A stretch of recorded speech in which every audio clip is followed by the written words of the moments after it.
All right, this is Unit 5, and we're going to do the 5.1 notes today, and we're going to be using the mean value theorem, and I put Rolle's theorem in parentheses here because Rolle's theorem is based on the mean value theorem, and it's kind of a simplified meaning. That's why we're going to do it first. Your homework is worksheet 5.1, and it's going to be due Tuesday after Thanksgiving break.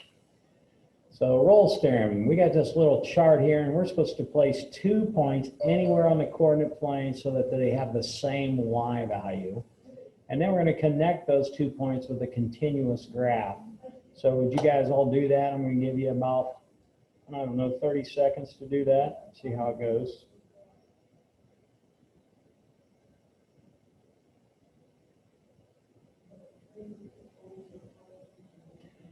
Okay, so you were supposed to just anywhere on this graph, take a y value somewhere and go over somewhere else and pick a y value.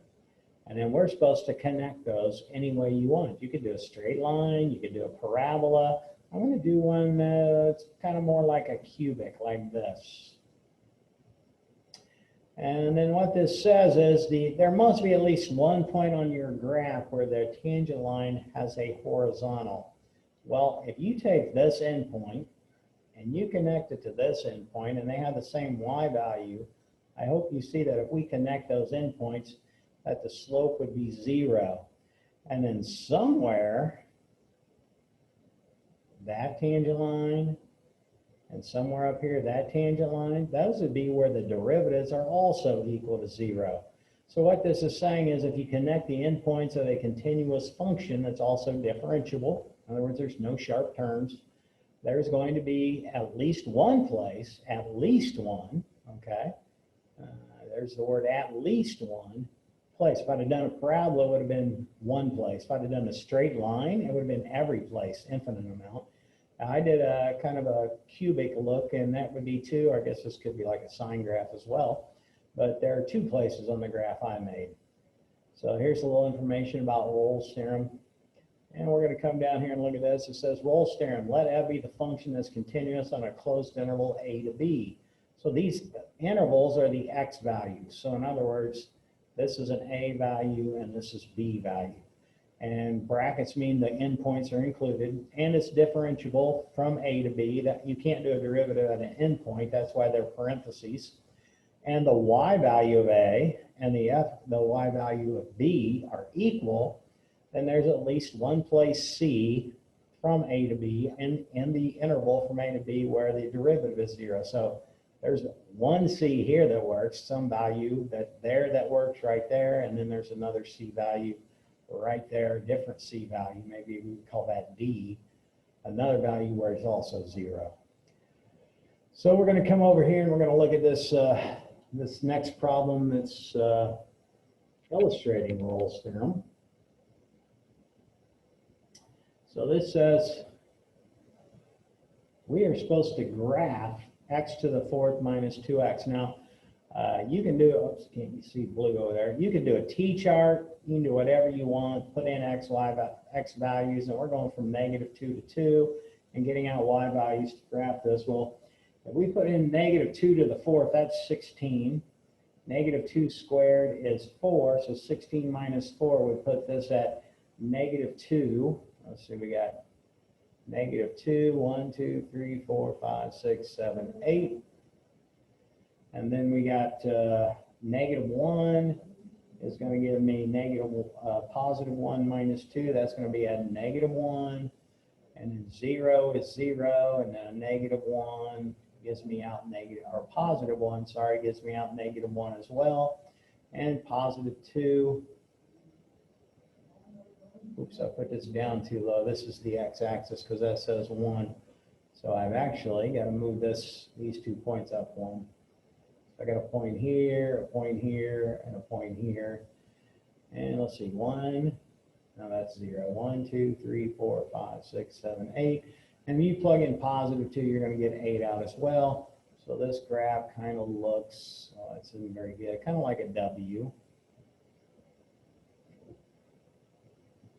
Kind of looks like, yeah, that's terrible, but kind of looks like a W. And it says that f is, we need to state in order to use this thing that f is continuous and there's no sharp turns, so we need to say and differentiable because we can't use these graphs or can't use this Rolle's theorem without these two things being true. And we would say on the interval from -2 to 2. And we have parentheses because differentials can't be done at endpoints. And then so we want to find out what the slope is. What the slope is up here. Well, I hope we know algebra 1 well enough to see that if I connect those two dots where the 8's are the same, that 8 minus 8 over 2 minus -2 is going to be 0 over 4, which is just 0. Okay, so that's slope 0. And then we're looking for the places on this graph where the slope would also be 0. So to get the slope of that function, I need to do the derivative of f. So f prime of x is going to equal, doing power rule, 4x cubed minus, and we take 2 times 2 is minus 4x to the first. And then we want to set that equal to 0 because those are the other, that we want the derivative to equal the slope that I just had down here that equals 0. So we're looking for where 4x cubed minus 4x equals 0. Factor out a GCF of 4x, and that's going to leave us x squared minus 1 equals 0. And then this is a difference of squares, so we got 4x times x plus 1 times x minus 1 equals 0. So 4x equals 0. X plus 1 equals 0, x minus 1 equals 0, so at x equals 0, x equals -1, and x equals 1. At those x values, we also have derivatives that have the same slope. So looking up here, that would be here, here, and here. Okay, so that's kind of Rolle's theorem. Rolle's theorem, you're going to get 0 every time. Now, when we get to the mean value theorem, it's kind of the same story. Oops, hit the wrong button. It's kind of the same story, except now the y's are not going to be the same value. So we're going to try to do this mean value theorem here. And we're going to, let's see, in the figure to the right, we're going to label the indicated ordered pair. So the A value right here is A, so we put A here, and then this, I'm going to make my pencil smaller, or my pen smaller so that it's easier to write on these little spaces. So this is going to be A, and this is some f of A. I'm going to get an f of A out of there. And then over here, see this x value right here is B. So this is going to be, because y is f of x, this is going to be f of B. So it says label the segments whose lengths are f of B minus f of A. So we want to get f of B minus f of A. Well, that's going to be, if I take this value right here, and I want f of A minus f of B, well, I'm kind of looking at rise over run here for slope. So pretend that's horizontal, and that one's vertical. So if I do the rise, this is the rise of that. So that would be that slope. That's the rise. And then B minus A, that's going to be this part. This part over here, that's the run. So if you look at this, the question f of B minus f of A is over B minus A is the what of those joining segments? Well, that would be the slope of those segments. And if I could draw a straight line, and I'm going to try to, it's not very straight, that'd be the slope of that red line right there. Okay? So my 2 points again are A and f of A, and B and f of B. And it says draw this segment. I just did in red. I actually drew the segment before. F prime of C, the derivative of this function, also gives me a slope, and that is the slope of the tangent line that we've been doing for a long time. And that's the slope of the tangent line at some C value for f of C. Well, what I'm looking for is somewhere on this line, I'm going to say it's right in here somewhere, we're going to call that C. And then this slope right here, the slope of that tangent line, should equal the slope of this segment right there. They should be parallel. And that's what well, we're going to go on and finish this and we'll talk about it. Then it says on the graph above, locate, oh, I I just did that. Locate a C guaranteed by the mean value theorem and draw the tangent line. So the mean value theorem is saying that somewhere on the curve, there's a slope of a tangent line that will equal the slope of the endpoints. That's what the function says. Okay, so that is basically the mean value theorem. And what we want to know is what I already said about the two lines drawn. They are parallel, symbol from geometry of parallel. And then coming on down here, there will be two parallel lines, one through point A. Okay, so the first one I drew was through point F of A and F of A, and through B and F of B. That was the endpoints part. And that is tangent to the curve at the point of C, F of C. So in other words, this little point right here, the ordered pair there would be some C value and F of C. So again, in order to use the mean value theorem, which is on your formula, that's not on this graph, I don't know why I can't see it on the graph, I was thinking it would be here, is that this graph has to be continuous, you got to state that, and differentiable over the given interval. Okay, going on to the next, oops, that was the one I accidentally clicked a minute ago.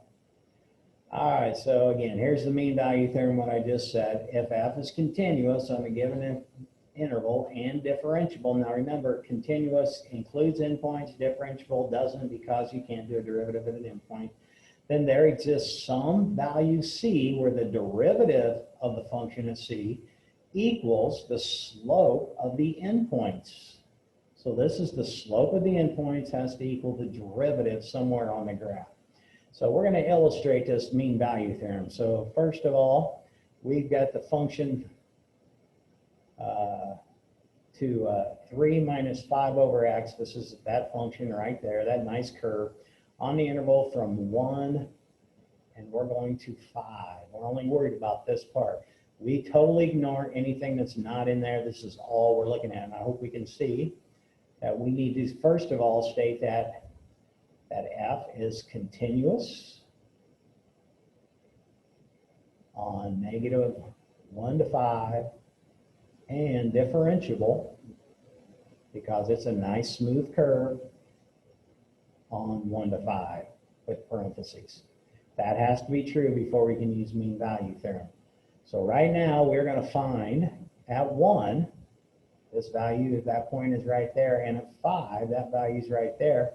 We want to find the slope of this, that slope. So we're going to have over here, though this point, this ordered pair here is 5, 2. And this point down here is 1, negative 2. So we're going to get 2 minus negative 2 over, that's the change in y's, 5 minus 1, which I hope we know is 4 over 4. So this is going to be 1. And then I have to do the derivative of this side. So I'm doing the derivative of this function. So I need to think of f of x as being 3 minus 5x to the negative 1 power. So f prime of x is going to equal positive 5x to the negative 2 power, which is 5 over x squared. So over here, I've got to put 5 over x squared, because this has to be the derivative of x. And this c and x are interchangeable. There's just some c value in here. That's an actual x value where I'm looking where this is going to be parallel. So I'm going to solve this for that x value. Now, if you want, I will usually use x in class, but you can use c here, which would change this to c, but it is an x value. So we're going to multiply that over, and I'm going to go back to using x. So that means that x will equal the positive or negative radical 5. Well, you have to be really careful here because one of these don't work, and the whole reason is we are only worried about 1 to 5, and negative radical 5 is over here somewhere, so we don't worry about that. So we would say that is true at radical 5. So again, this says verify. So at radical 5, which is about 2 point whatever, 3 something, it's right in here, somewhere in here, there's a slope right there that has the same slope of 1. Okay? Let's come on down here and say another mean value theorem problem. Find the equation of the tangent line to the graph here on an interval from 0. I can't see what, I think it says pi, but I'm going to look on my worksheet that I took the picture of.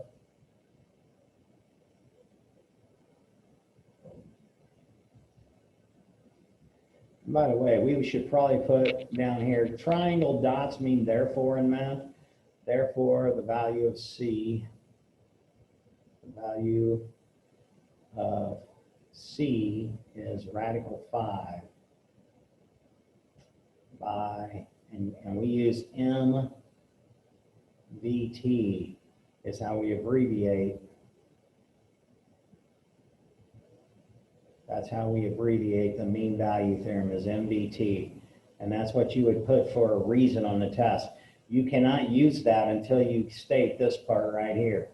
If you don't get this stated, you can't use that.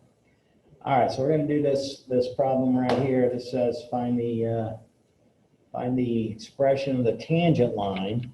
So, or sorry, equation of the tangent line. So we're going to keep doing what we did before.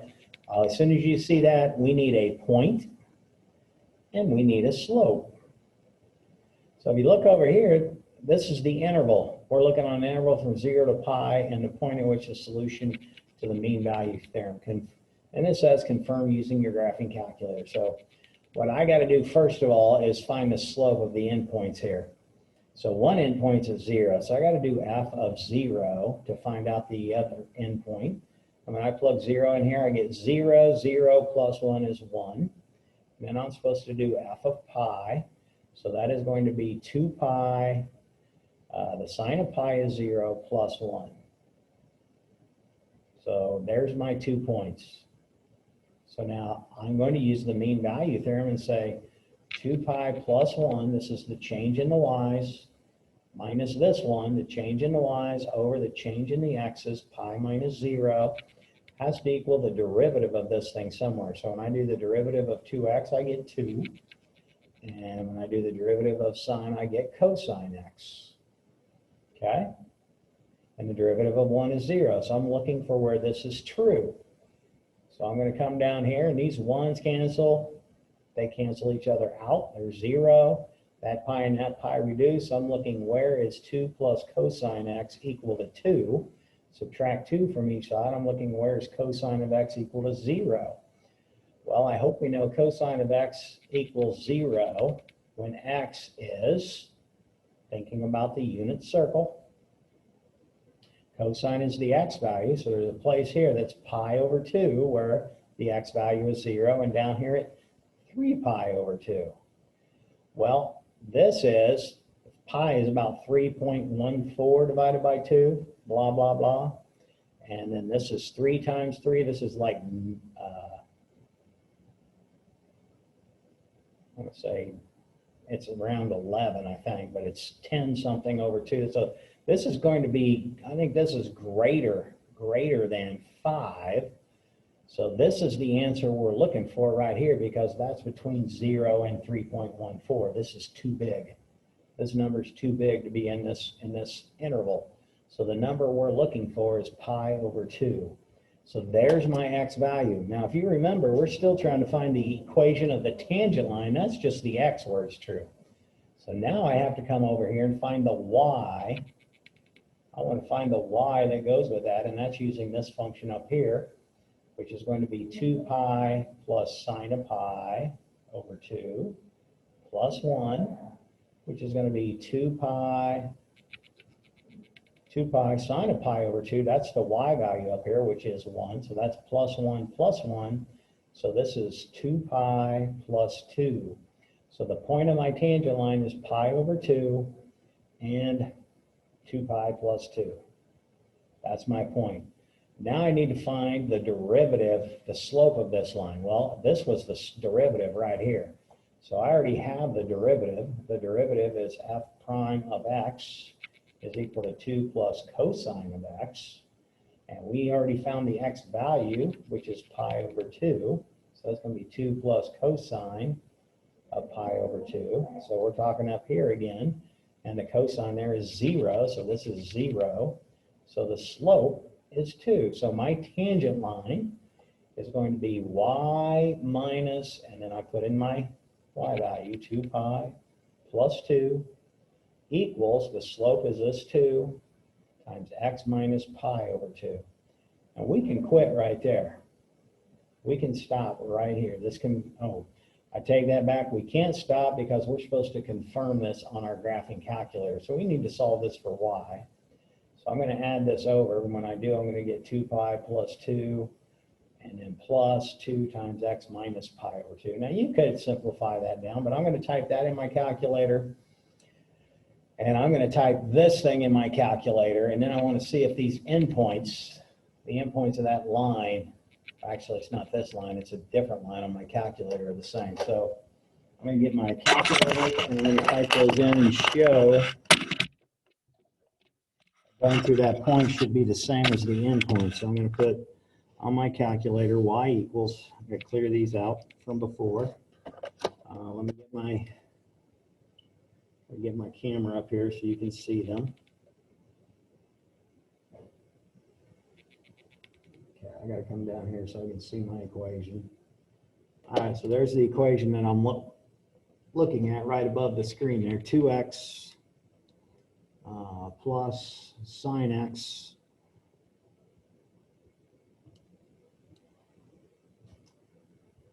plus 1. Okay, so there's that equation. And then I'm going to move this thing on over so I can get the equation of my tangent line, which is this thing right here. I'm going to bring this thing down, and I'm going to put in 2 pi plus 2 plus 2 parenthesis x minus pi divided by 2. So there's the equation of the tangent line. And I'm only worried about this, if you remember up here, on my equation 0 to pi. So I'm going to hit my window, and I'm going to go from 0 to pi. 0, where's my pi? There it is. 0 to pi. Now this thing will change on your calculator to decimal when you do this. And let's graph it and see what it looks like. If you notice my graph 0 to 8, maybe I should go from negative 10 to, it's going to be too big, but it doesn't matter, negative 10 to 10. And I hit graph, so there's the first equation, the slope, and then this tangent line. Okay, we got a problem. I've made a mistake because it is not touching. It's supposed to be intersecting that line. So I made a mistake somewhere. I want to make sure I got the right line typed in here. Yeah, my slope is 2.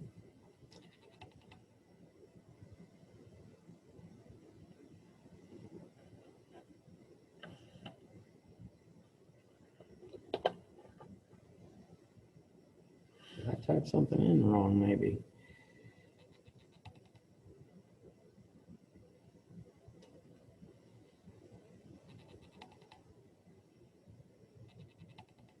I don't think I typed anything wrong in there.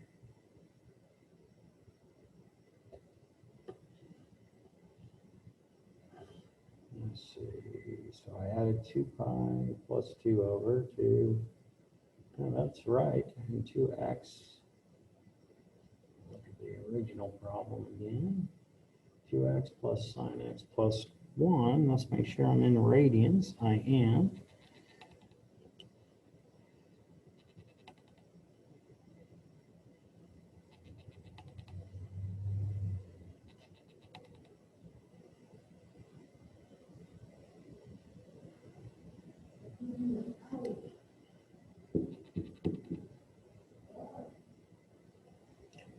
Okay, the thing that's wrong is this graph is supposed to be touching here, and it's supposed to be parallel to this line touching these endpoints here, and I'm not sure why I'm not touching the endpoints, because I'm pretty positive I did this right.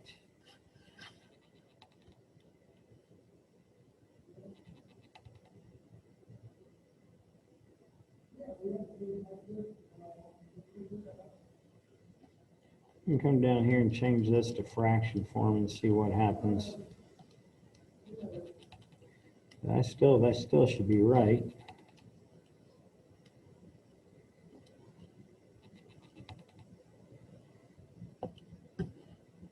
Yeah, that's not changing. Well, that's the first one. Let's see if it changes my tangent line.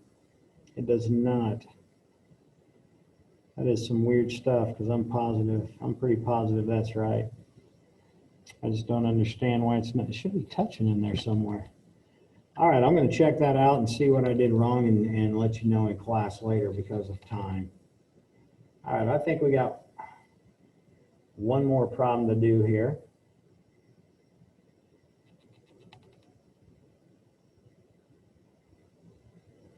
I'm still looking at this problem. Yeah, that is correct. Because I am,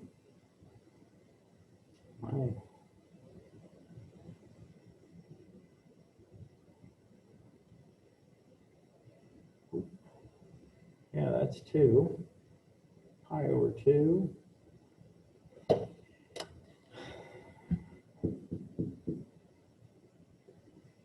So pi over 2. Oh, I don't have my.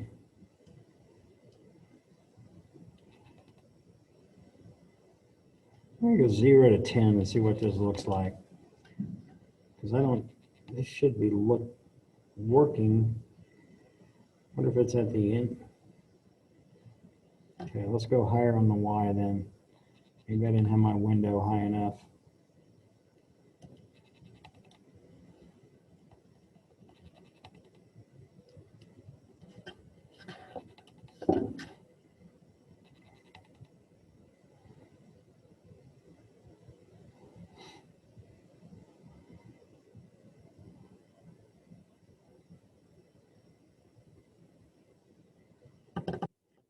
There's something not right. I'm not sure what it is. I'm going to have to look at it and talk to you in class about it because it should be perfect. Okay. Example 4. Explain precisely why we cannot apply mean value theorem to either of these 3 functions. Okay, well, I hope you know that this deal right here is an absolute value function.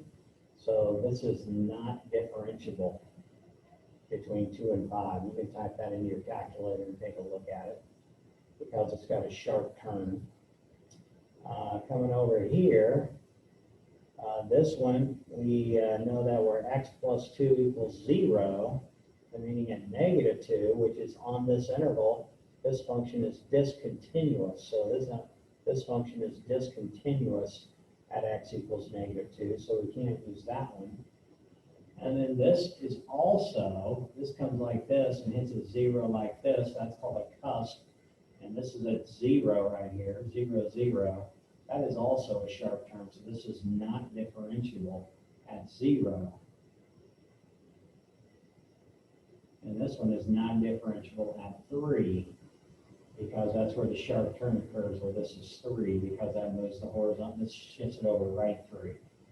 So this one is not differentiable at 0, which is here, not differentiable at 3, and this one is not continuous at -2, and all those values are on the interval. Real world problem says we want to know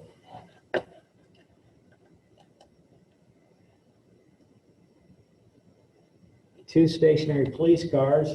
Oh, this happened to a friend of mine down in Tennessee. 2 stationary police cars equipped with radar are 5 miles apart on the highway, as seen in the figure.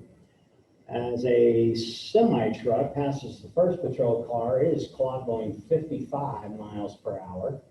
That's a rate. And then 4 minutes later, when the truck passes the second patrol car, it's clocked going 50 miles per hour. Prove that the truck did or did not exceed 55 miles per hour. Okay, well, we are talking about a problem where if we get the slope between these points, then we can figure out that somewhere between here, those things, what the speed would have to be. So we know that the truck went 5 miles, because that's how far apart the cops were, in 4 minutes. So this is the rate of change. 5 miles in 4 minutes. Well, we want miles per hour, so we need to change this to hours in the bottom, which I hope we know is 60 minutes in the top. That's 1, so this minutes and this minutes will reduce. So if I take 60 and 4 and reduce this 4 reduces that to 15, and this is 75 miles per hour. So what this tells me is, because the average velocity, this is average velocity because it was a slope, is 75 miles per hour, the trucker, the driver, had to go 75 miles per hour, or actually over 75 miles per hour, somewhere in those 5 miles, somewhere between the endpoints of the police, between the 0 and 5 miles. So that actually happened to a friend of mine. Got a ticket down in Tennessee going south over the winter. All right, I'm going to quit there, and then I'm going to look at that problem. That graph should have touched somewhere between 0 and 5. But I'm going to look at it and see if I made a mistake. Have a great day. I'll see you next time.